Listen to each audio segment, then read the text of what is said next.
En el día de hoy nos acompaña Daris Javier, economista y profesor universitario, además un destacado consultor empresarial de República Dominicana y un habitué aquí en nuestro programa Teleopina. Lo he invitado hoy con la finalidad de que pasemos un balance a lo que ha sido la economía de República Dominicana en este año 2024 y cuáles son las proyecciones para el año que viene. ¿Cómo estás, Daris? Hola, Dania.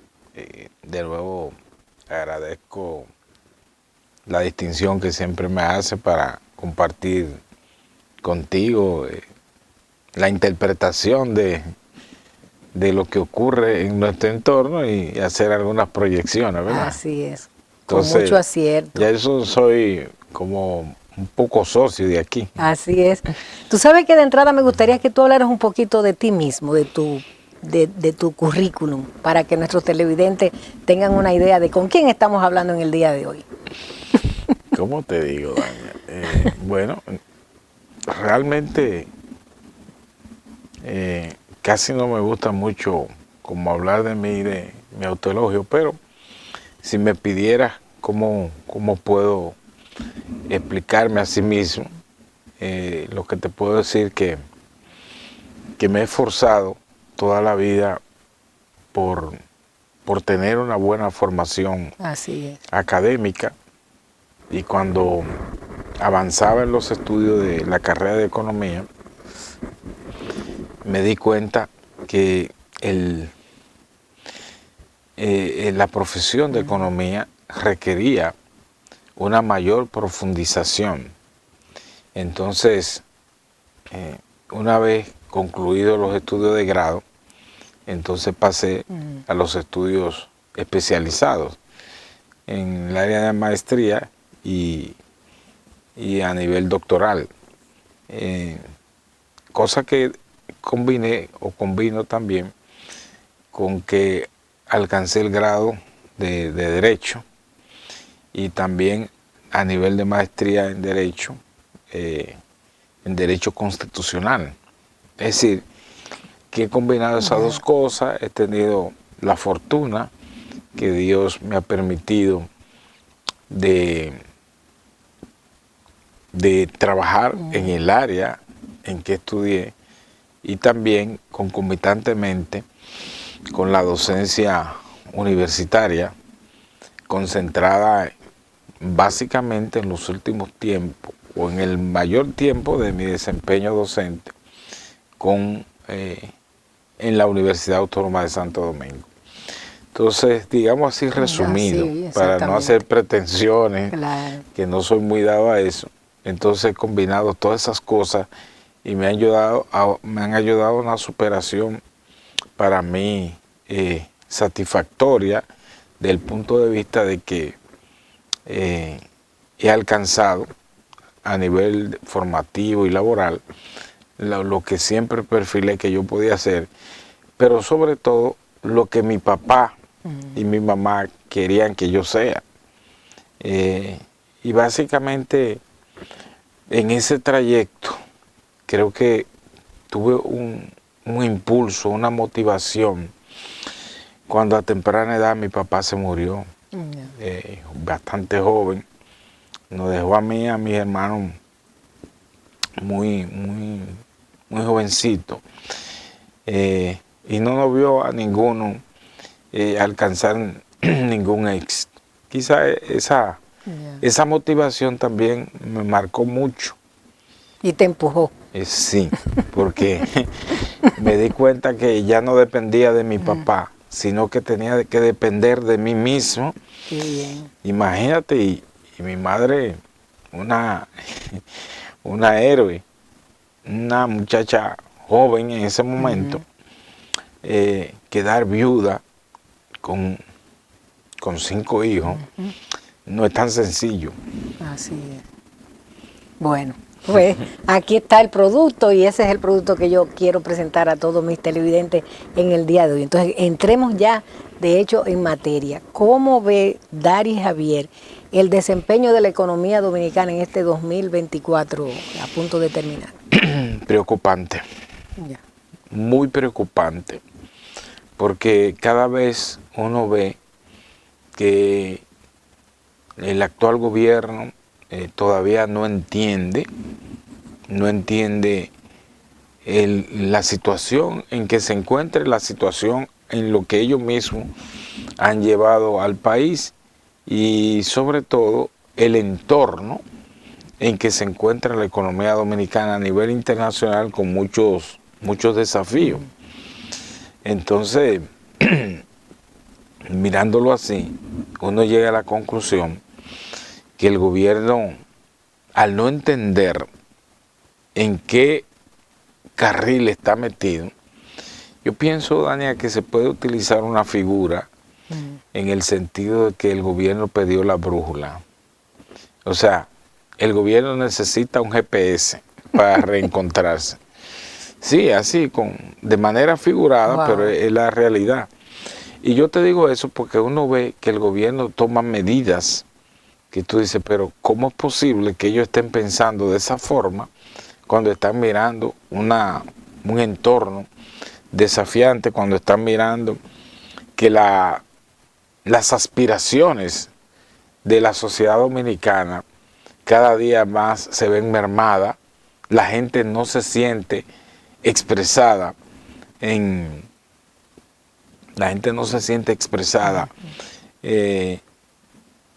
lo que hace el gobierno. En las ejecutorias. Y de ahí, si la gente no se siente expresada en una ejecución del gobierno o un planteamiento del gobierno, entonces inmediatamente hay lo que en los principios de la física se llama que toda acción crea una reacción. Es decir, que la sociedad reacciona. Por eso es que tú viste que cuando se presentó la reforma fiscal o tributaria, como le he llamado yo, hubo un rechazo generalizado y cada vez más hacen cosas que tú dices, o lo hacen por torpeza o lo hacen por ignorancia, o ambas cosas a la vez, ¿verdad? Entonces, esa situación que uno ve,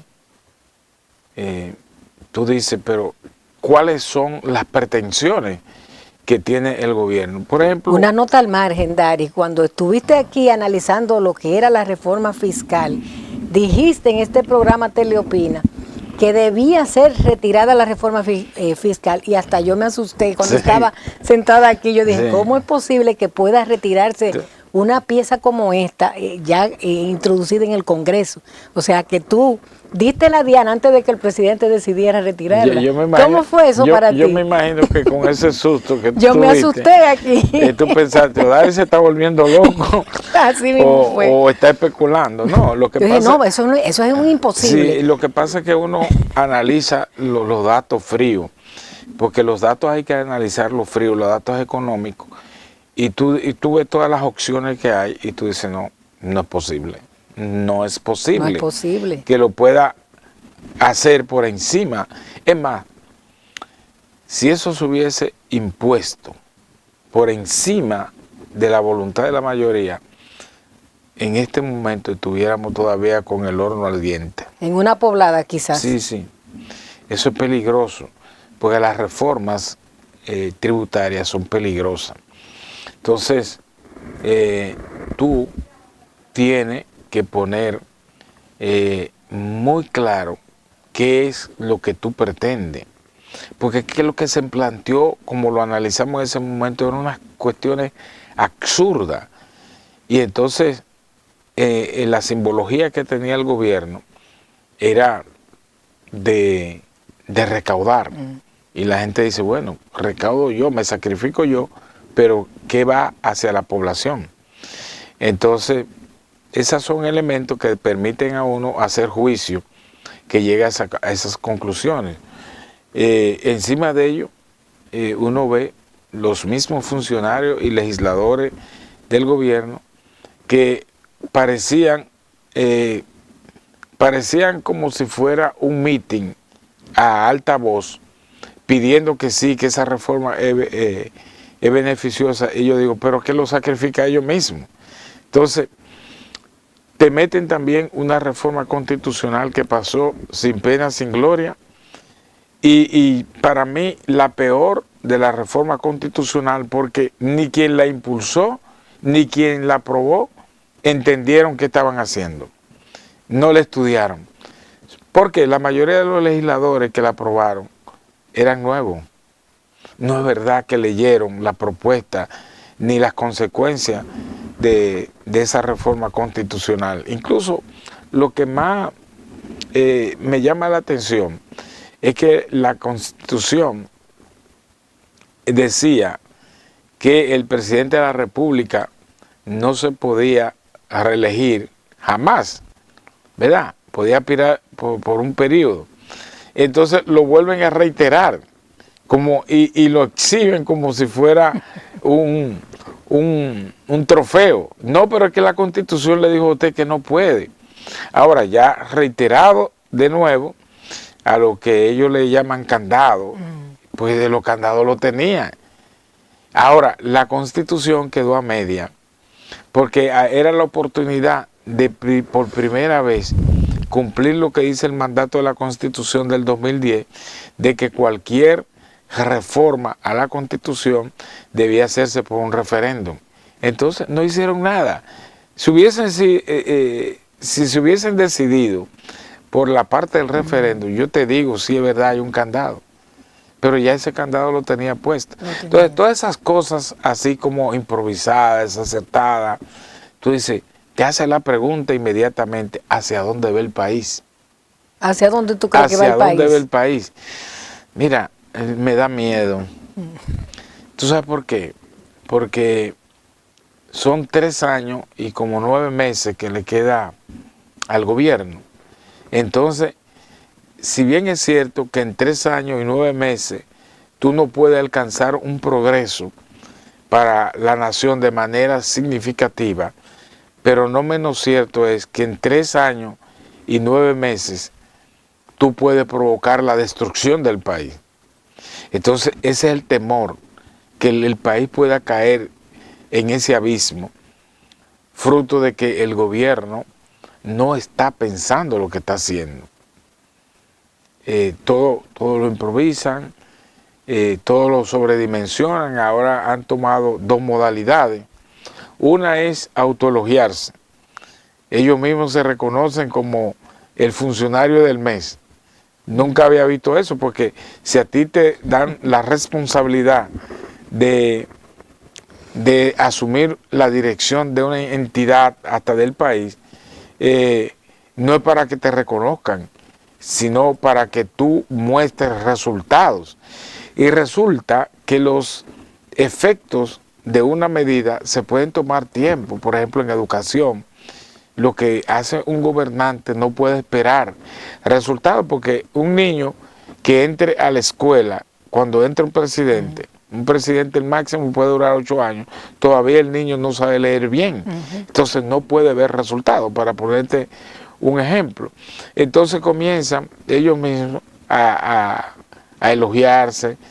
El otro elemento es la nueva modalidad con que se forra los actos repudiables, que es alquileres, los alquileres indeseables por parte de la población de, bueno, este despacho ya no sirve, estas oficinas son inadecuadas, yo quiero una oficina al estilo el turn down, town, ¿verdad? La torre de Trump, que son Trump Tower.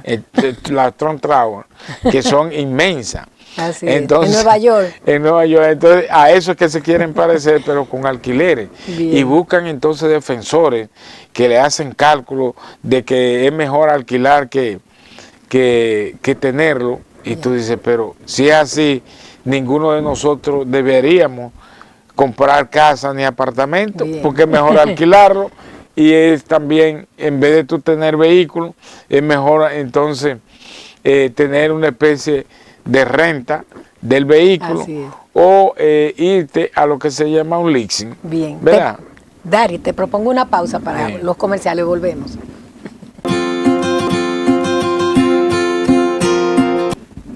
Estamos conversando en el día de hoy con el economista y abogado Daris Javier. Yo quisiera ahora que le hiciéramos un análisis FODA a la economía dominicana, viendo sus desafíos, sus oportunidades y todo lo que podría ser para el año que viene de beneficio para la República Dominicana.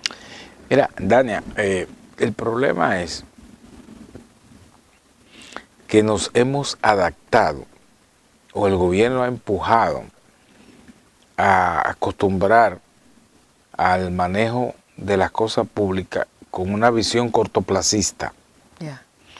Una visión cortoplacista que significa que todo tú quieres verlo de manera coyuntural, pero tú no dejas la base sobre el cual va a despegar el país en los próximos 10, 15 años. O sea, no crea una estructura, ¿verdad?, que permita que el país a partir de ahí arranque. Por ejemplo, tú tienes el caso de turismo.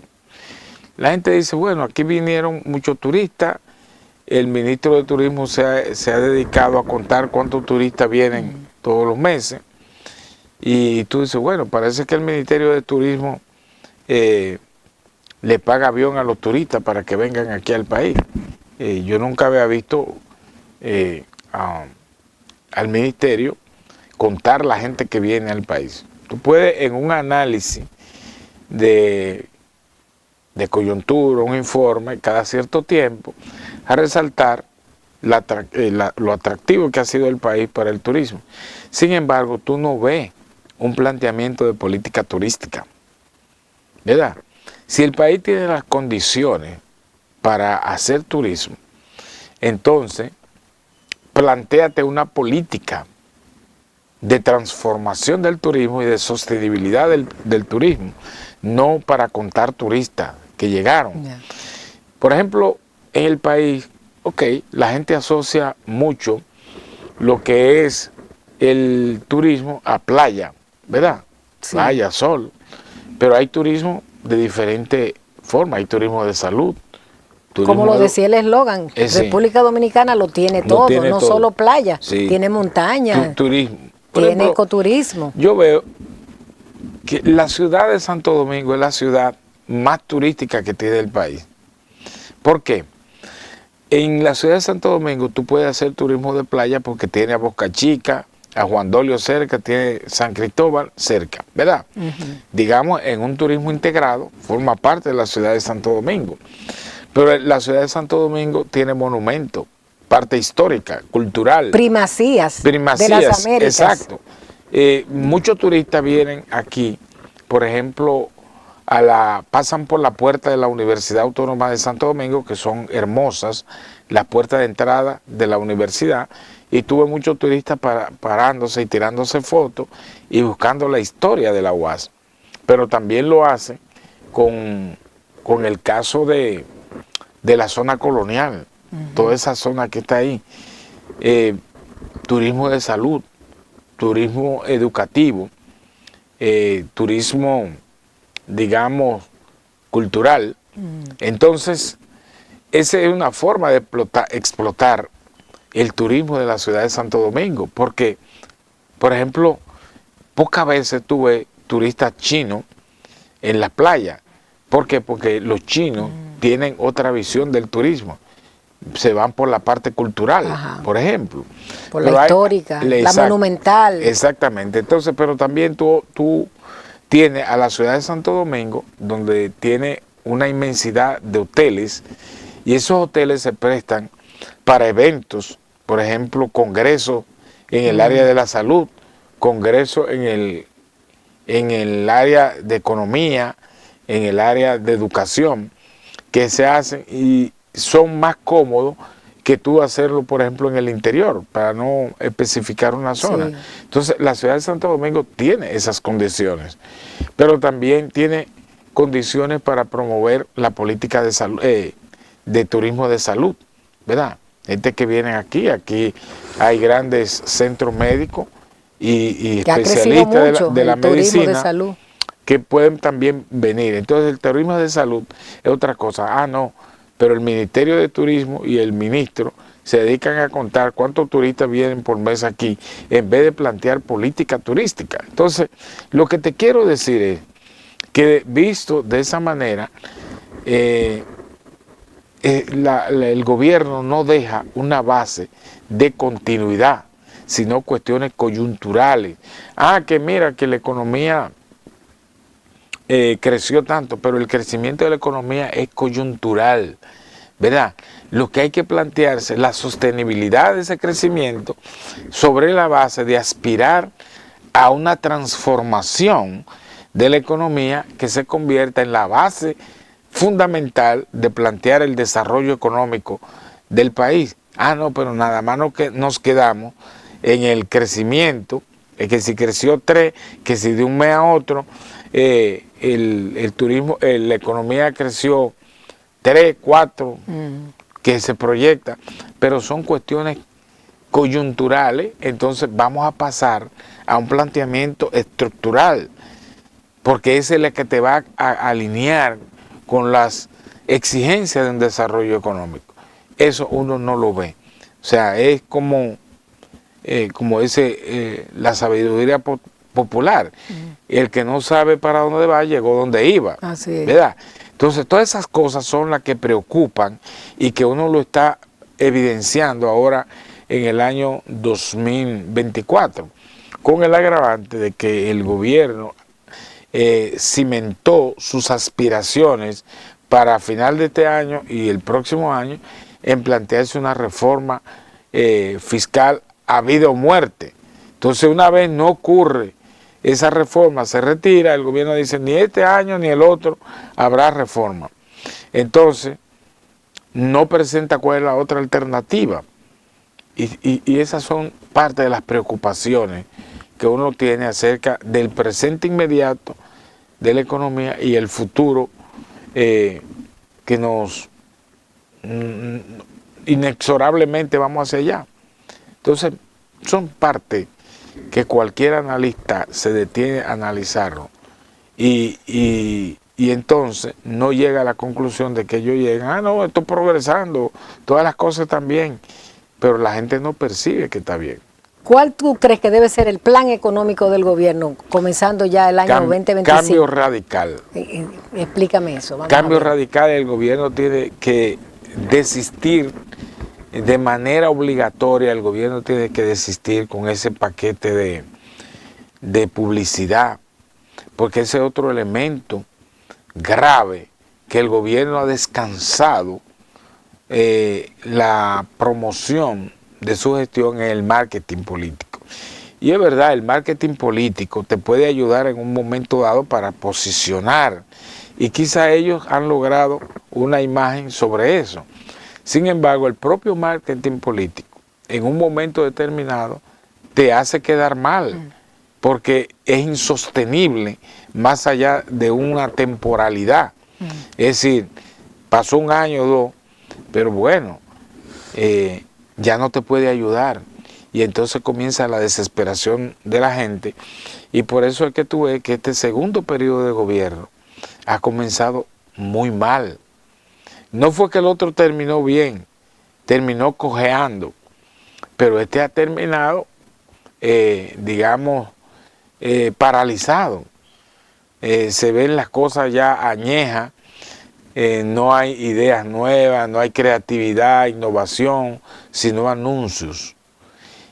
Pero a la gente no le gustan los anuncios, la gente le gusta ver los hechos y que se puedan alcanzar en lo inmediato. Entonces, también el gobierno debe proponerse cosas alcanzables, no cosas inalcanzables. Entonces yo veo que el gobierno, ¿cómo tú vas a decir que aquí estamos ensamblando aviones, Dania? ¿Cuáles son los recursos financieros, humanos y tecnológicos que hay aquí en República Dominicana para tú decir que aquí se ensamblan aviones? ¿Verdad? Que el tranvía de aquí al aeropuerto, de repente lo retiran. Lo retiraron, para ir a un... El tren metropolitano también. Exacto. Entonces, todas esas ¿Qué cosas, impacto tendrán estas decisiones de echar para atrás? Bueno, la inseguridad, que el gobierno no está seguro de lo que quiere, porque no es resultado de un plan concebido. Por ejemplo, la reforma fiscal se planteaba un tren de carga de aquí a San Cristóbal, ¿verdad? Sí. Pero no te presentaron el plan. Entonces, quizás si la aspiración es buena, pero no hay una sustentabilidad, la gente no lo cree. Entonces, eso es lo que sucede, que tú anunciar sin planes, eso es fatal, y esa es la manera más notable de exhibir un fracaso. Así es. Entonces, también tú le agregas a eso, Daniel, lo que acaba de admitir el Ministerio de Educación, de que la educación tiene graves problemas, indicándote que hay un fracaso. Y si un país fracasa en educación, en todo lo demás, por añadidura, vienen los fracasos.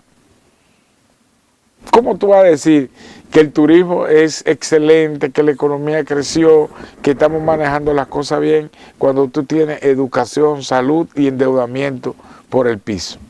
Entonces, son cosas que van creando una cadena de preocupación hasta llegar a lo que se califica como hartazgo. Y yo pienso que sí, que estamos en la antesala del hartazgo. ¿Tú crees que la población se siente así ya? Sí. Una demostración de eso ha sido la reacción con la reforma fiscal y también el asunto de los alquileres. Ya. Lo que tú ves, que la gente se expresa, tú dices, espérate, esto no es casual. Incluso hay otras cosas más que aparecen en las redes que tú dices, ¿y cómo es que la gente está saltando con esto? Así es. Pidiendo la renuncia del gobierno o de determinado funcionario del gobierno. Entonces, todas esas cosas tú las mezclas y te dan un resultado, digamos, muy negativo, te plantea posibles escenarios que desestimulan. Bien, pues vamos a hacer una pausa y retornamos con nuestro invitado Dari Javier, no se vaya. Estamos conversando en el día de hoy con el economista Dari Javier. Yo quisiera ahora traer sobre la mesa la discusión de qué sugerencias debería tener el gobierno luego de haber retirado la reforma fiscal, de qué manera puede buscar algunos fondos que le puedan permitir seguir teniendo un dinamismo de la economía nacional. Mira, lo primero que tiene el gobierno que controlar son los gastos corrientes. Mira, los gastos innecesarios.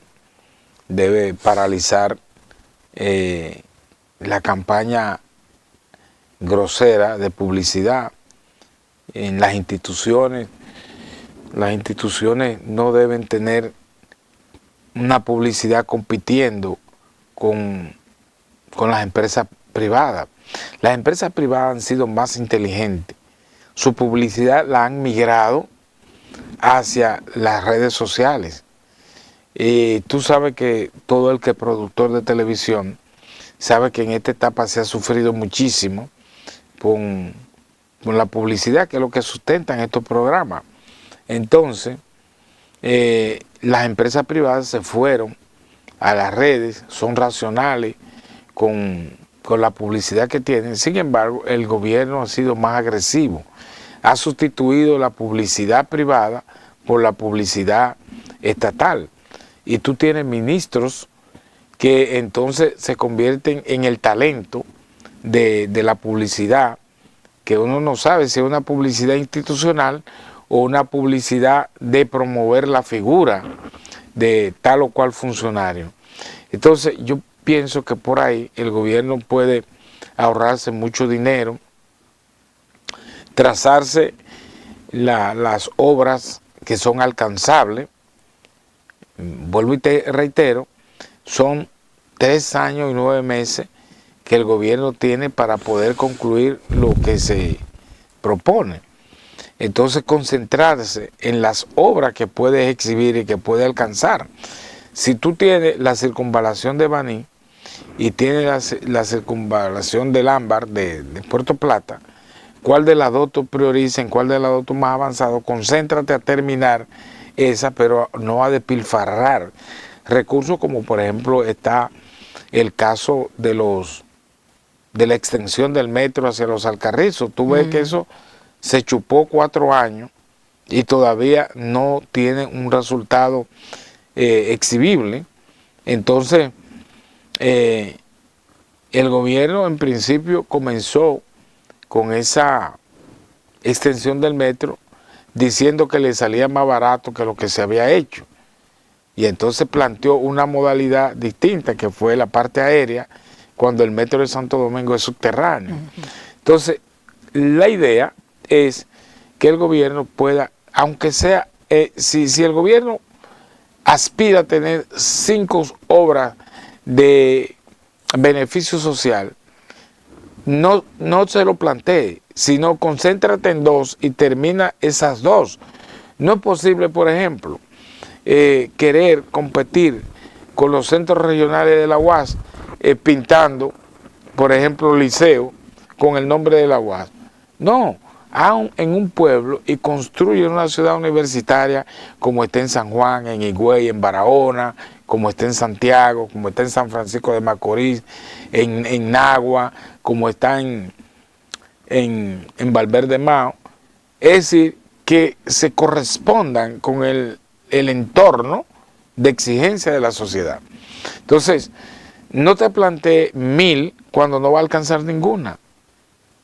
¿Cuántas viviendas por año dijo el gobierno que iba a construir, Dania?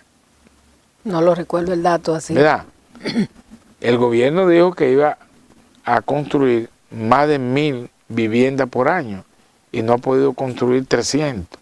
Entonces, eso es lo importante, porque en la medida que el gobierno dispersa las aspiraciones de tal o cual obra, entonces también se dilapidan los recursos y se van a dispersar de manera desordenada y al final no tienen resultado.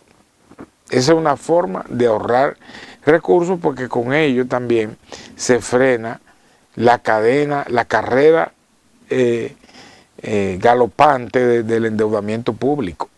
Ese es un tema interesante. ¿Cómo has visto el endeudamiento del gobierno? Excesivo. Entonces hay un asunto que, por ejemplo, el Ministerio de Hacienda o lo hacen a propósito o lo hacen por desconocimiento y te hacen un cálculo de la relación deuda-PIB y eso te da un porcentaje, pero eso no te dice a ti que la deuda bajó, pero entonces los medios dicen, no, porque esa relación era 55 en tal año y ahora lo tenemos en 51. No, eso no te dice que el endeudamiento bajó. Eso es lo que está diciéndote la relación que hay entre deuda y Producto Interno Bruto y la probable capacidad que tenga el Estado de enfrentar su deuda. No que te la reduce, pero el Ministerio de Hacienda se decanta por promover eso como un logro. Bueno. Concomitantemente con ese tema está lo contrario, las inversiones públicas que se han considerado bajas en el gobierno.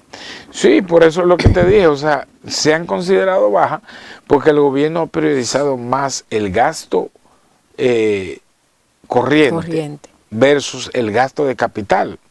El gasto corriente, entre la nómina, que es la que más entra, entonces el gasto de capital están las obras que necesita la sociedad y entre uno y otro, cuando tú ves los porcentajes que se publican, te das cuenta que es un desbalance muy desproporcionado que hay entre el gasto corriente y el gasto de capital. Entonces el gobierno también tiene que manejar eso con cuidados. Yo entiendo que el gobierno quisiera dejar algo que la gente, pero tú no te puedes esforzar para que la gente te recuerde.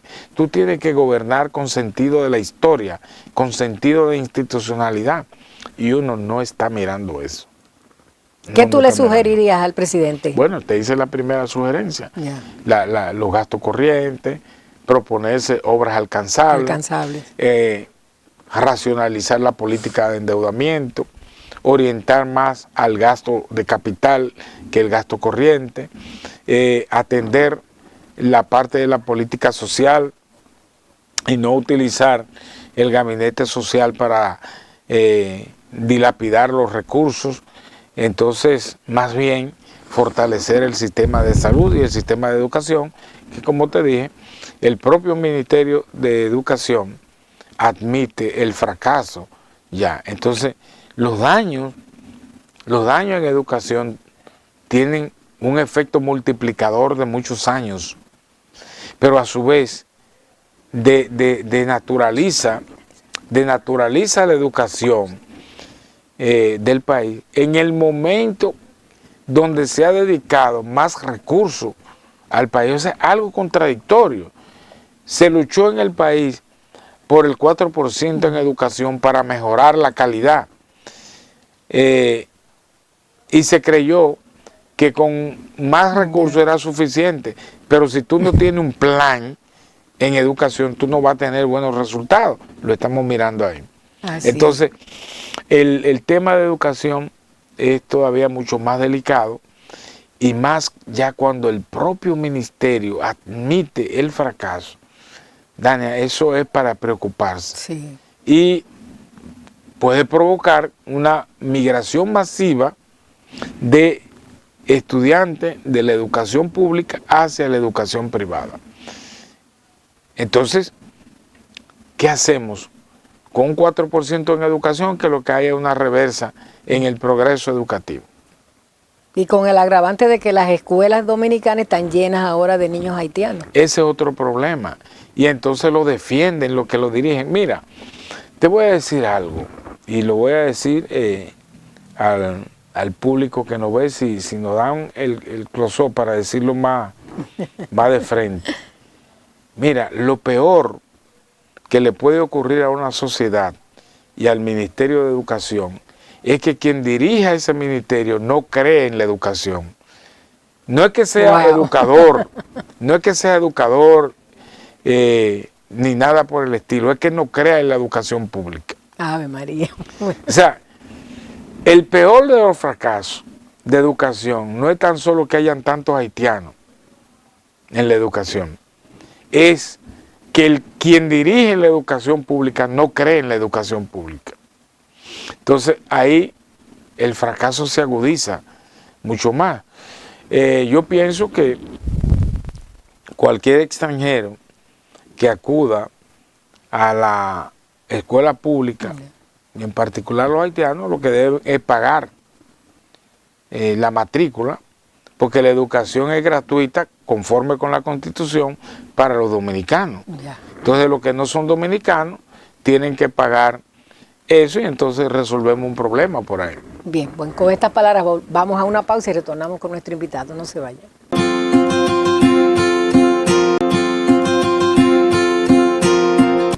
Nos acompaña en el día de hoy el economista Daris Javier, y yo quisiera plantearle a Daris ahora el tema de la reciente elección de Donald Trump como presidente de Estados Unidos. ¿Cómo va a impactar en la economía dominicana? Ha habido algunos anuncios de designaciones como de Marco Rubio, que es interesante que analicemos. Sí, mira, bueno, con relación a los funcionarios que elija Donald Trump o cualquier presidente de Estados Unidos, de República Dominicana, Venezuela, lo que sea, los gobernantes eligen a los funcionarios con el cual se sienten cómodos trabajar. Así es. Entonces, desde ese punto de vista, ¿qué puede hacer uno con objetar a un funcionario? Yo pienso que Marco Rubio o cualquier otro que pudieran designar, lo que va a seguir con la política norteamericana, la política exterior norteamericana. Cada cual le da su estilo, ¿verdad? Por ejemplo, Hillary Clinton tenía un estilo, Mike Pompeo tenía otro estilo, el actual Anthony Blinken tiene un estilo, y Marco Rubio en consecuencia tendrá su estilo de cómo manejar esa relación, pero no podemos perder de vista que ese estilo tiene que estar acorde con los lineamientos de política exterior del Estado norteamericano frente al mundo.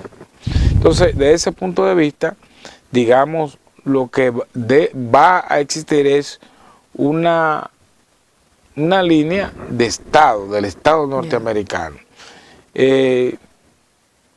Sea quien nombren en ese cargo, sea cual sea, no se puede salir de los límites de Estados Unidos y sobre todo lo que pretende el presidente Donald Trump en materia de política exterior.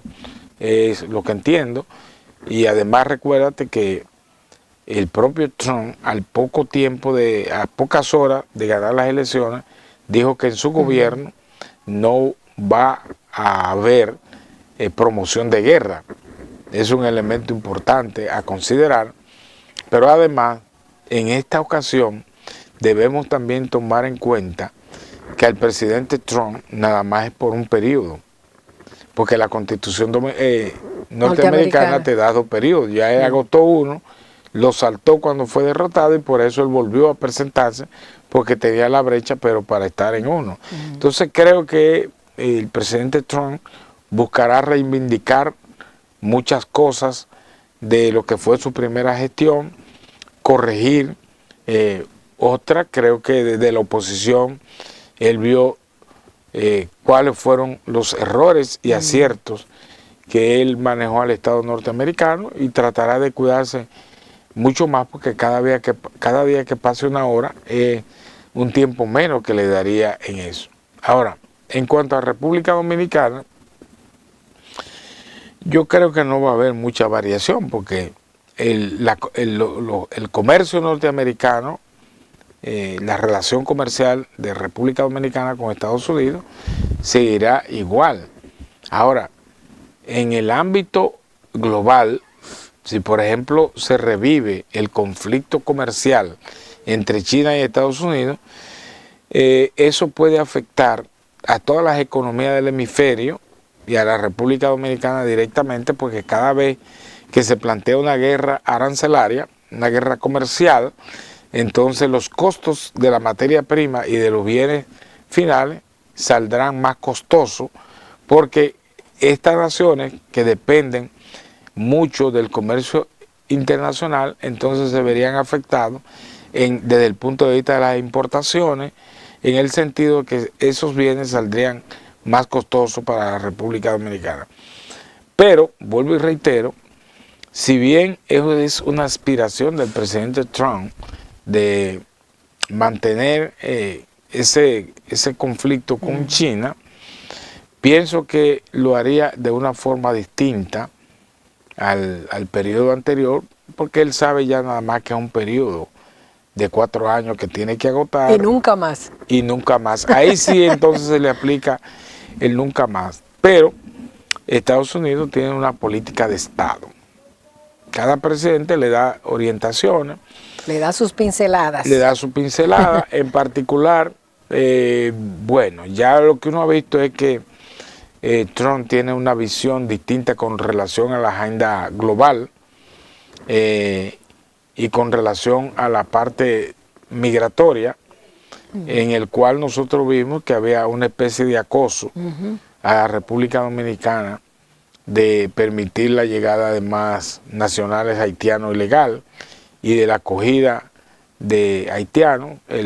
Bueno, ahí el que va a ser secretario, sí, el Marco Rubio, tiene una posición sobre eso.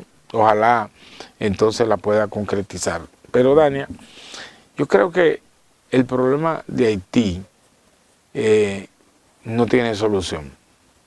Se dice el problema de Haití que lo resuelven los haitianos, pero es que los haitianos no pueden resolver nada.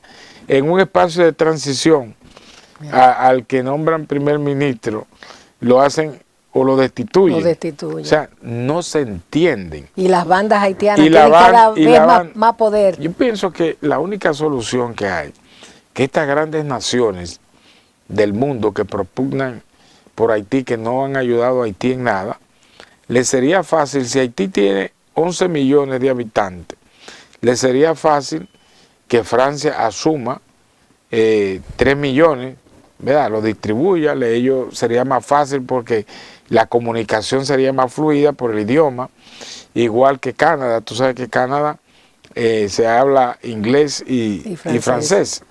Entonces, muy bien Francia, Canadá podía asumir 3 millones de haitianos, serían 6, quedan 5. De esos 5, Estados Unidos puede coger 3 y distribuirlo en todos los estados, y entonces los otros restantes, aquellas naciones que defienden eso, como Argentina, ¿verdad? Hay una comunidad grande en Argentina de haitianos que han adoptado y otros que se han mudado. Entonces Argentina puede absorber 1 millón, Venezuela 500,000, y entonces tú dices, pues destruimos la nación haitiana. Haití no. Lo que hacemos es que esa parte geográfica se puede utilizar para grandes industrias y sobre todo construcción de grandes, digamos, innovaciones tecnológicas, computadora y todo eso, y se hace una zona productiva, y de los beneficios que están ahí, entonces a los haitianos que estén fuera, ya se les dota su nacionalidad de esos países. Y se resuelve un problema, porque fuera de ahí no hay otro problema de solución. Bien, pues te regalo el minuto final para que te despida de mis teleaudientes. Bueno, nosotros lo que aspiramos que el país, República Dominicana, y su economía en consecuencia, se hagan más fortalecidos, que el gobierno se preocupe por fortalecer la parte de la institucionalidad, que las aspiraciones del pueblo dominicano se puedan cristalizar mucho más, que el gobierno piense que cada vez que toma una medida, si esas medidas en términos intrínsecos no reflejan las aspiraciones que tiene la población dominicana, esas medidas no van a recibir el aplauso de la población. Entonces el gobierno lo que tiene es que orientar todas las medidas que están tomando y que pueden tomar, que sean la expresión de las aspiraciones de la población. Bien. Y el gobierno tiene todos los mecanismos para poder recoger esas aspiraciones de la población, y no que sea sobre la base de caprichos o vanidades que se puedan promover desde las altas instancias del gobierno dominicano. Bueno, pues este es el mejor colofón para esta presentación del economista Daris Javier aquí en nuestro programa, analizando lo que ha sido la economía del 2024 y las proyecciones del 2025. Agradecerles a ustedes que hayan estado con nosotros y esperarlo la próxima semana. Hasta entonces.